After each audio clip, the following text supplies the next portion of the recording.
Loyalty. So a lot of people want to go 12-0. They want to win 12 games in Battle Royale in general, but they don't know exactly how to draft. And I'm going to do my best to give you guys basically a guide to drafting in Battle Royale. So make sure you hit that like button and red subscribe button. We stream Battle Royale each and every single day at 1 a.m. Eastern on Twitch. Everything you need from how to become a member of the channel to the Discord to all of my socials is inside the description. So make sure you go ahead and check it out. Now, the first diamond round, it is usually not the most important round, but what's important about it is A, you never take a starting pitcher, B, you never take a first baseman or a third baseman, because usually you can find bronze players, if not silver players, that will do just as well. The most important positions to take in the diamond round is either A, a second baseman, B, a shortstop, C, a center fielder. And even though I said different letters, they're all in the same tier list. Like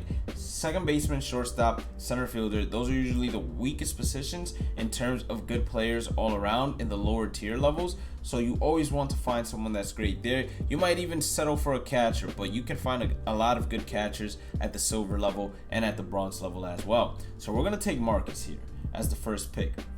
Now, at the silver levels, you're going to get 9 of these. You want at least 4 to 5 to be relief pitchers, because most of the times you're not going to be starting the games with the bronze pitchers you have unless they are playing up. Ian Kennedy, he is not a bad relief pitcher here. He has a cutter, knuckle curve, changeup. You're always going to be looking for pitchers that have sinkers, although, and you want a high hit per 9 and a high K per 9. Jay Bruce is also going to be a great option. He has great power against both sides, and he's a card that hits exceptionally well. He is a must-have, so we're going to take Jay Bruce for right field, and then we get our first bronze round. I usually take starting pitchers with the first bronze rounds until I have all starting pitchers completed. If you're lucky enough to get the common rounds out of the way early, then you want to get a starting pitcher. 2 common starting pitchers is going to be good enough. And now we have our second diamond round. Once again, you never go after a starting pitcher. And here, second diamond round, it is more acceptable to go after a relief pitcher, but still not what you want to do. So we have Jonathan Lucroy, bad catcher in terms of power. We want a good catcher that has a lot of power, so we don't like him at all. You don't want to pick up a first baseman in a diamond round, and this catcher is bad. That's the reason we're not looking at him. And then we get a center fielder that, despite not having great contact, is going to play exceptionally well at center field, and fielding is also a big factor when it comes to Battle Royale. So we knocked out a diamond second baseman, a diamond center fielder, 2 of the most important positions. We're feeling good about that. Now the next round is going to be a gold round. Usually I'd say 1 to 2 gold relief pitchers are also very good. Taylor Rogers is not bad at all. He has a sinker, a slider, and a sweeping curve. Our ERA is a 2 with him. And then we get David Peralta. Now David Peralta, this card is going to be great because his Live Series card is great as well. We could definitely use him at left field, but I want to make sure we get a good lefty inside the bullpen 100%. So we'll take Taylor Rogers here. Emilio Pagan doesn't have a high K per 9, but the hit per 9 is pretty good. The only thing that's bad about Emilio Pagan is he's really a 3-trick pony, since he has a fastball again with the cutter, and then a curveball. And if they know how to hit that or sit back on that curveball and just wait for fastball or react to fastball, they're going to be doing a pretty good job. I don't really like Gio Urshela as my silver pick for third baseman, and I don't really like Travis d'Arnaud as the silver pick for catcher. I think we can get a better power hitting third baseman and power hitting catcher. So for this silver round, we are going to go with Emilio Pagan and hope it works out for us at the end. Another bronze round, you're going to take another starting pitcher. Now we get another silver round, and this silver round is a little bit more interesting. So as I said previously, you can get a ton of silver players that will do the same thing those diamond first basemen can do. And Ryan, he's going to be one of those cards. Gurriel Jr., great left fielder, is playing up against right-handers. We're going to take him because all around he is the better complete hitter, and we now got the outfield set 100%. Another silver round. Josh Fuentes, I usually stay away from players that are playing down unless they are absolutely must-have. And then Roberto Perez, the only reason he's even that high rated is because of his fielding. Jose Leclerc is a monster. His hits per 9 are amazing. His K per 9, they're amazing as well. And 35.2 innings pitched, I have a 3.79 ERA.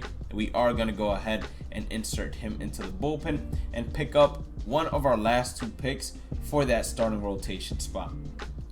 Now, we get another hard silver round here. This is probably one of the most difficult ones because Matt Adams, he is a great first baseman and we're doing pretty well with him. We're hitting 409. But then you got Gleyber Torres, who we're hitting 433 with. He plays shortstop, and despite his fielding being atrocious, if you look at the errors in terms of fielding with him, we have none.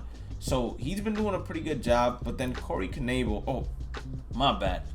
Blake Trinan, even though he doesn't have high hit per 9s and Ks per 9, we got a 3.29 ERA with him. He has a sinker, and the sinker is the most important pitch to have in the game. But at the same time, we need to get a really good shortstop, and Gleyber Torres does it all when it comes to hitting. So we're going to go ahead and pick up Gleyber Torres for short. And then we get a gold round. Not exactly the best gold round in the world. You do have Ken Giles, but he's a 2-trick pony. He really only throws a fastball and a slider. So I would never go out of my way in picking him up. You don't want a gold starting pitcher, so we're left with the catcher and the third baseman. Now, Chris Bryant, he's not bad. We're hitting 300 with him in 20 at-bats, but that's not exceptionally well again. He's playing down against left-handers, so he actually has a 69 contact versus left and a 66 power versus right. Bo Naylor, even though he doesn't stand out in 30 at-bats, we're hitting 467. He has a little short, compact swing, and we already paralleled him up 1. He is going to solidify that catcher spot for us at the gold position, and that's perfectly fine as well. Now, you can either A, in this case, take this starting pitcher to complete the starting pitchers, but look at Ji-Man Choi. Great platoon hitter to have off the bench, and he could even start in your lineup, honestly, because he is a first baseman, and he's going to be giving you the same production that most first basemen could give you.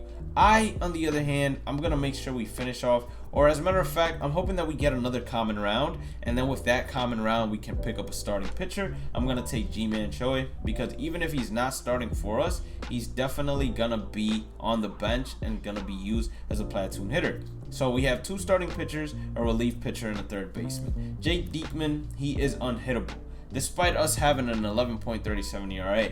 I promise you all, don't pay attention to our ERA with him. We must have ran into some goons, and they just absolutely clobbered him. But he is unhittable. Most players struggle against him, so we're going to go ahead and pick him up. Then for the third base round, you can knock out the bronze round on a third baseman.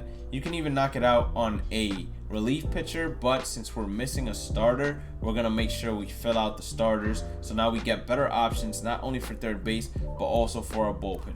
I would pick up Seth Lugo here, but I just cannot stand his delivery or anything along those lines. And I would have definitely picked him up if he had a sinker, but since he does not, we are actually good on him. Josh Donaldson is going to be the best pickup here. Pretty good swing inside the game, doesn't have the best contact, doesn't have the best fielding in the world, but the fielding at a 76, reaction at an 84 is actually really good for a third baseman. Now we're talking.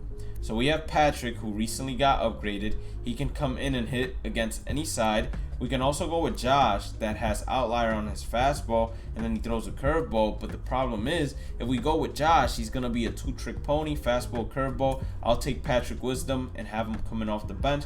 Castaniora, he's going to be a great option off of the bench as well to come in and just pinch hit against a right-hander. We don't even need to bring in the lefty. And now we get a good couple of options for the bullpen. Trevor Rosenthal, that hit per 9 and K per 9, it makes him untouchable. So even though he's a 3-pitch pony, slider, changeup, and fastball, we're still going to pick him up because we're trying to solidify our bullpen as well as we possibly can. And you need a speedy guy on your bench. I would always recommend that. Having at least one speedy guy. Roman, 99 speed. He's going to serve that purpose for us. Brad Hand, we have a 1.46 ERA with him. I'm not too sure how, But apparently the dude's a monster. He's not playing up, but we got him paralleled 1. We got 3 lefties inside the bullpen. Usually that's how you want it to occur. You want there to be 3 lefties. You want to be paying attention to your bench as well, because you want that last common spot. If it didn't go to a starting pitcher, you want that last common spot to also go to a bench player. So in this case scenario, we might end up picking the starting pitcher, but at the same time, I always like having a backup catcher as well, just in case we ever want a pinch run for Bo Naylor. We have a backup catcher to go ahead and serve his purpose. So we're going to take the backup catcher, and then with the last common round, just like we did previously, we're going for speed. So we're going to get another speedy runner. Oof, this is a difficult round. You have Corey Knebel, who in 17 innings we have a 2.12 ERA. You have this Aroldis Chapman card, who we have a 7.49 ERA with, but despite that, the card can absolutely rip. And then you have Ryan, who also has a great arsenal and just rips in general, or throws great pitches in general. I'm going to go ahead and take most likely Aroldis Chapman. We're going to have 4 lefties, 4 righties, and I'm going to be perfectly fine with that. You just don't pass up on Aroldis Chapman. And then when it comes to the final pick, we're going to look for someone that throws a sinker. And luckily enough for us, we found a right-hander that does just that with Clay Holmes. Now, all around, how you want to build the team in terms of the lineup is you want to put one of your best hitters, if not the best hitter, to lead it off, because you want him to get the most at-bats out of anybody inside the game. Then number 2, I usually try to balance it out. So if it's a right-hander that struggles against lefties, or if it's a right-hander that struggles against right-handers, I put a left-hander that's great against right-handers up next. So Bo Naylor, he's not too bad. We're going to put him there. And then if they bring in a lefty to Bo Naylor, I want him to have some protection as well. So because I want him to have some protection, I'm going to go ahead and put over there Gleyber Torres to hit 3rd, because I want Gleyber Torres to be protected by someone that crushes right-handers. I'll put Andrew Jones to hit 4th, because I want Andrew Jones to be protected by someone that crushes left-handers. Here I would go ahead and put Gurriel Jr. to hit 5th.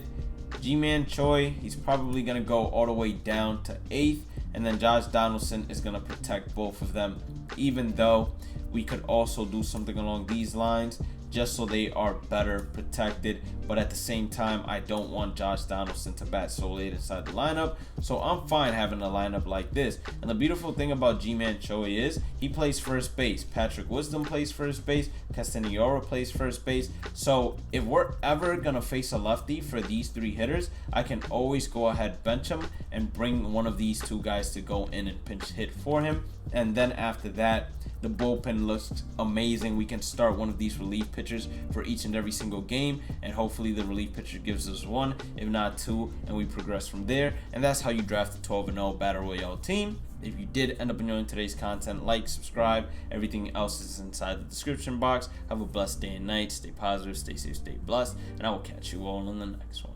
Peace out.